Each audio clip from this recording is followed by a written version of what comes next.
ए दिदी ए भिनाजु मासाले बाहिर आइज न ओहो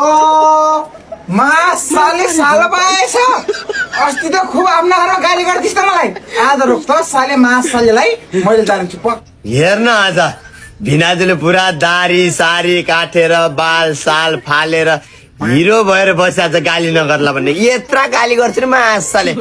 यत्रै हालेर यत्रो गाली ढालिदिन्छु सालेलाई त साले साले अस्ति कसरी गाली गर्दिस् आज त लुर आएको छ के खान आइदिस्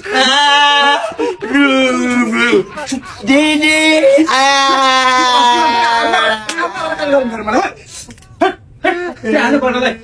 आज बल्ल तल्ल मेरो भाइ मेरो घर आएको छ दिदीको माया मानेर अन्त तिमीले यसलाई गाली गर्छौ के ल्याउनु एवं त अस्ति यसले आफ्नो घर कस्तो गर्थ्यो मलाई आम्मा त मासाले भिनाजु गरे म गाली नगर माझेलाई ठिक छ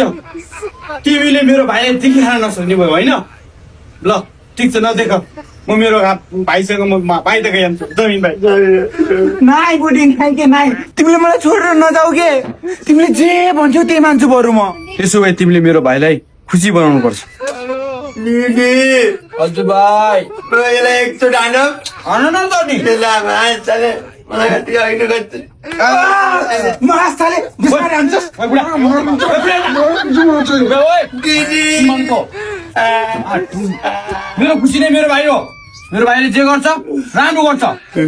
दिदी यो मासाले पुच्छे यो भाइ होइन जेमा पनि भिनाजु यो भाइमा आकाश भाइजल बहुत माथि म घोडा खेल्ने दिदी योसँग ए घोडा खेल्ने ल मेरो भाइले जे भने त्यही हुन्छ बुढा घोडा भन्दा फुरुक्क म खाना पकाउँदै गर्छु है अरे दिदी मान्दैन दिदी मानेन मासल चल